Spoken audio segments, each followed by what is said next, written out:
I'm here today with Fabian of Deserted Fear to talk about Doomsday, out March 4th on Century Media Records. How's things going with you?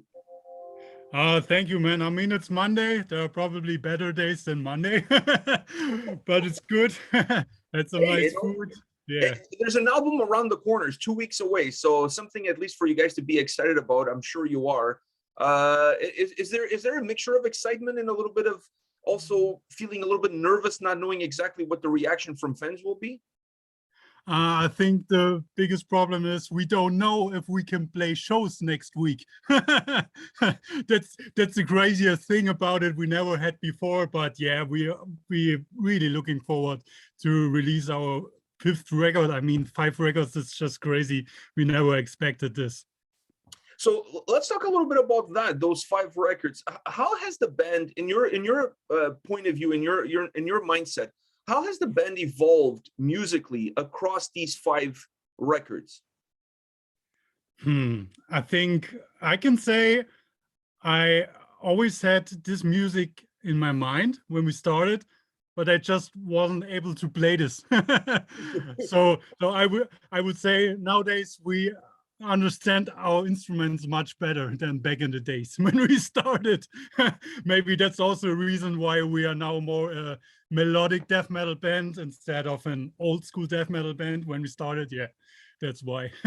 So it's you guys getting better at what you're doing that has a little bit defined the shape and the sound of Yeah, the music that you create. of course, absolutely, absolutely, yes. So that means with future records, the better you get, the more you're going to change things along. Is that how you see it? I don't think so that I get much better on guitar. So I would must yeah, we should rehearse much more then, but I don't know what's happened. I mean, we don't look into the future or what's next, so we just grab our guitar and start playing, and that's why we started with the last album.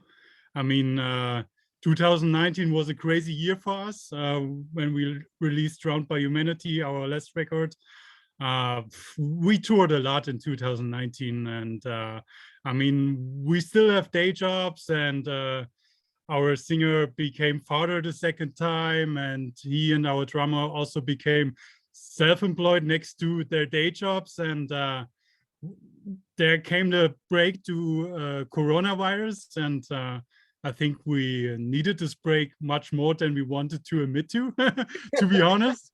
But yeah, so we throw our instruments into the corner and just did nothing for weeks or months, just frustrated with the situation. And yeah, at some point we just grabbed our guitar again with a good beer. And I mean, nowadays with the studio around here, I can instantly record my ideas and showed it to my guys, and they say, "Oh man, this sounds great.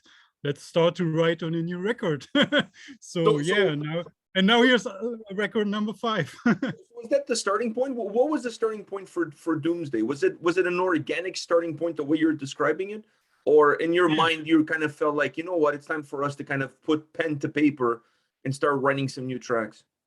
it started just out of nowhere, just with a beer, with the guitar, and no plan to write a new record because we were still some kind of frustrated by coronavirus break. And yeah, we have also been a little bit exhausted, to be honest, too. And yeah, but now there's the fire again for sure.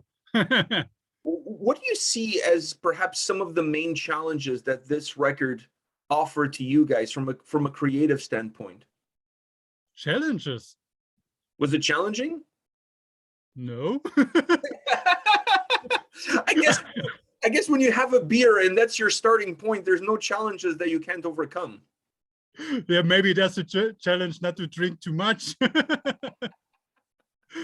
I mean, no, we just did what we like. So there was no plan. We want to do this on this record or something different compared to the last record.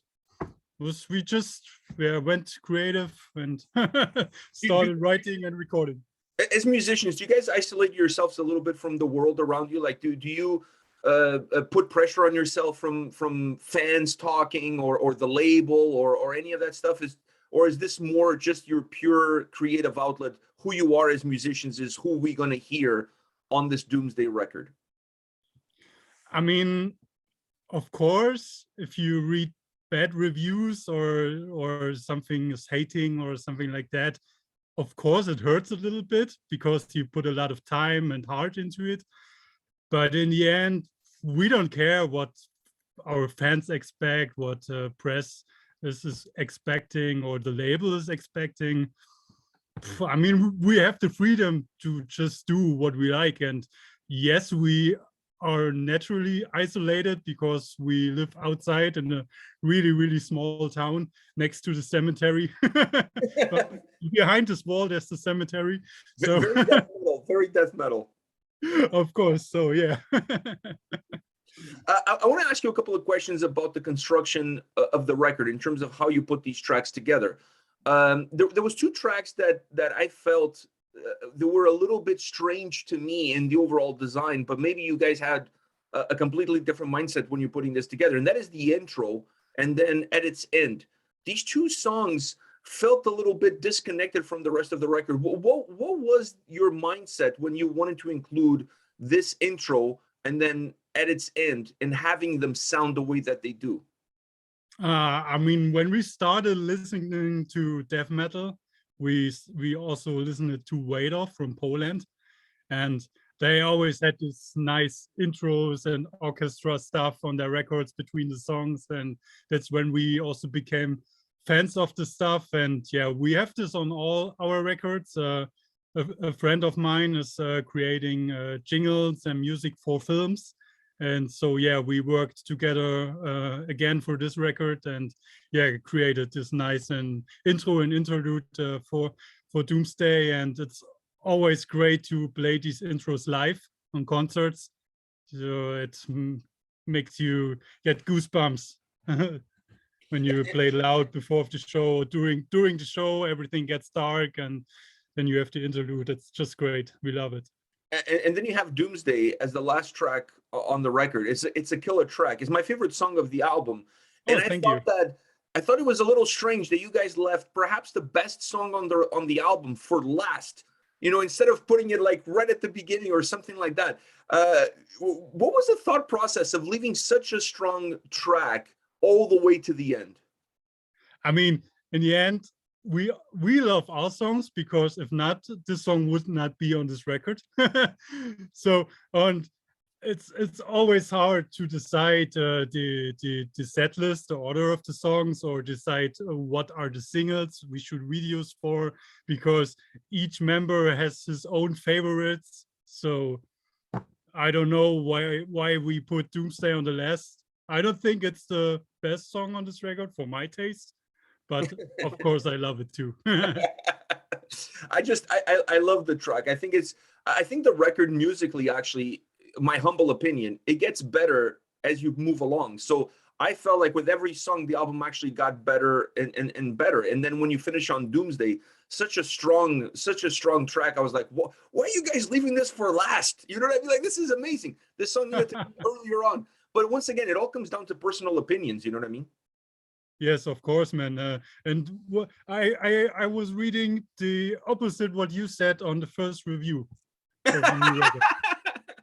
They said, oh, they have just good songs on the first half of the record. It just goes to show you that everybody has a different opinion. You know what I mean? Yes. Like, there's no right or wrong. There's just like opinions. That's what it comes down to. Now, you mentioned that's what's the beauty about music. Exactly. In art in general, it's so subjective to the person who's listening to it. You know what I mean? But you mentioned it right at the beginning that you guys are getting better with your instruments, and that's why we get more melodic death metal on this record. How do you see that transition? Is this a sound that resonates now more with you guys, not just because you're getting better, but also because you're getting older? Of course, we're getting older. We have kids now and stuff like that, and beard now.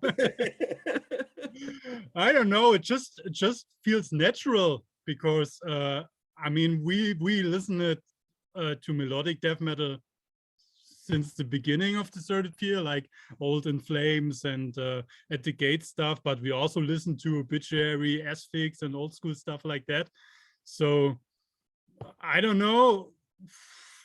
It feels just naturally, and it's great. It's nice to hear. I think also for the fans who are also fans of uh, melodic death metal and old school death metal at the same time, because they can have both with Deserted Fear. And one thing I need to ask you is in terms of your approach to the record, because you said that as a band, everything happens really organic. Everything starts with a good beer. But you as a musician, do you come into an album with a little bit of a personal game plan in terms of what do you want to improve from the previous album? Or is it also very organic for you individually? That's organic for the composing or the guitar playing, drumming and stuff. But this time I also mixed and mastered the record, so I already had some kind of picture in my head while writing. And I mean, I already mixed during the songwriting because I'm in the studio, and so I always tweak the guitar sound and stuff like that all the time during the composing. And so in the end, the album was mixed really quick, I would say, because it was almost mixed when it was written. So yeah, there I had a picture in my head and already knew what I want. So what's easier for you, or what do you enjoy the most, the bass or the guitar? Of course, the guitar. I mean, okay, when I play live, I would prefer the bass because I could drink more beer, because I don't have to focus too much on what I play. But yeah, of course, the guitar. Now, which one stresses you more when it comes to recording on a record? Bass, because I don't regularly play bass. So you're a little bit more stressed out when it comes to the bass lines. Yes, but they are easy as fuck, so they are pretty quick. You just need more beer, maybe, just more. Yeah, for the wipe.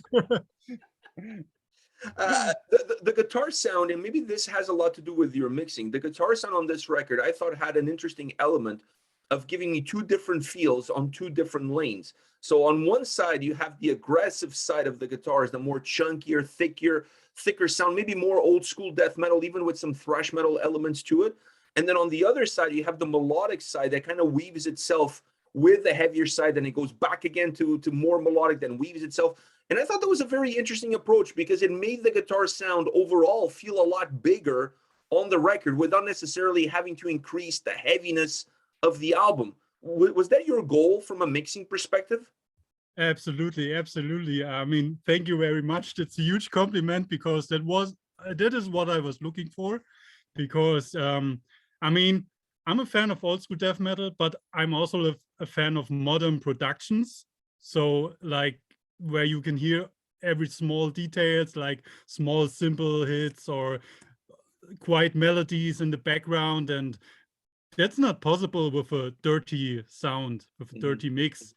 So I needed a very clean mix, but I don't want it to have it sound weak. So yeah, that's great to hear that you also think that it still sounds aggressive.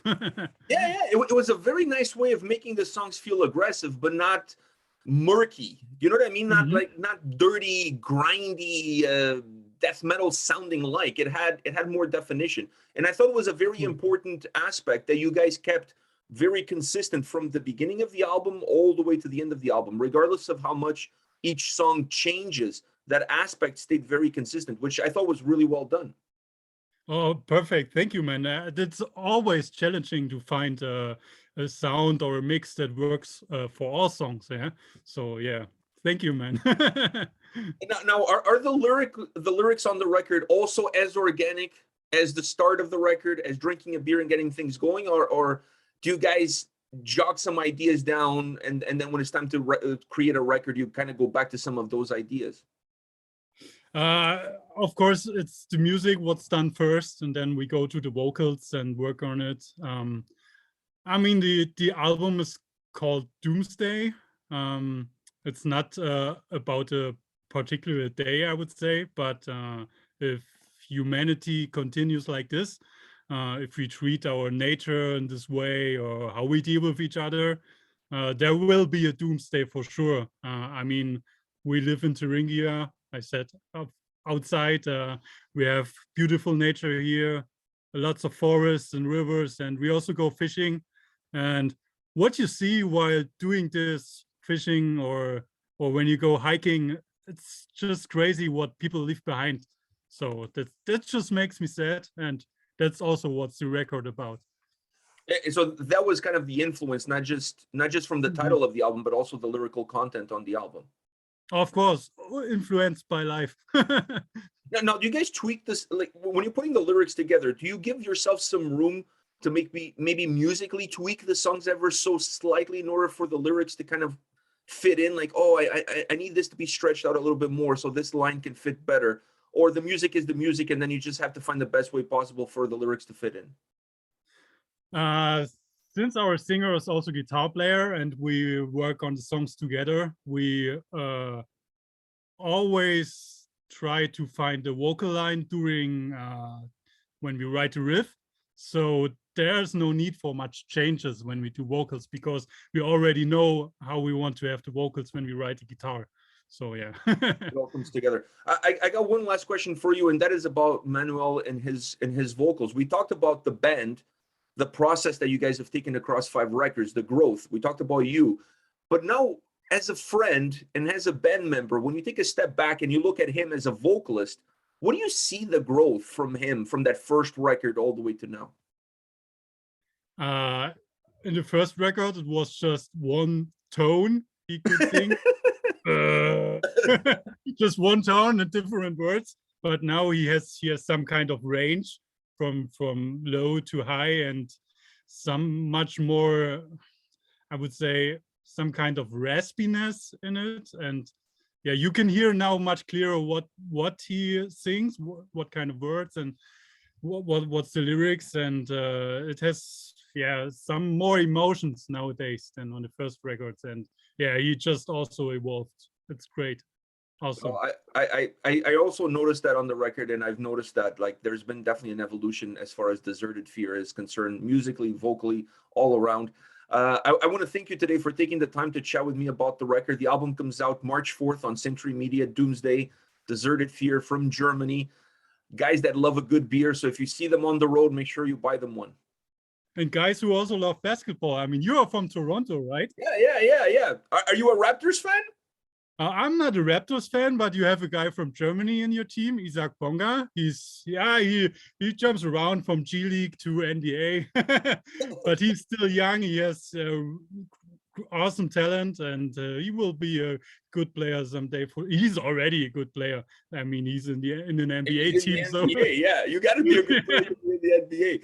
Well, that gives you an excuse to maybe visit Toronto next time you guys do a North American tour. Come to Toronto. Maybe there'll be a Raptors game. You guys can go check them out. Oh man, I really would love to. Maybe, I don't know. It's not possible. Dallas against Raptors, it's not possible because East-West and. I think they play every so often, but it's not frequently. Okay. Because in Dallas they also have some German guys. Well, but maybe if the tour stops in Dallas and Toronto, you get to see them both, not against each other, but that would be perfect. That would be perfect. Yeah, nice. It's perfect. It's a perfect solution. You get to see them both on one single tour. So maybe the gods will align that for you guys next time you guys come to North America. We would love to. All right, man. All the best, Fabian. Thank you very much for your time today. Take care. Thanks for your time. Bye. See you soon. Bye.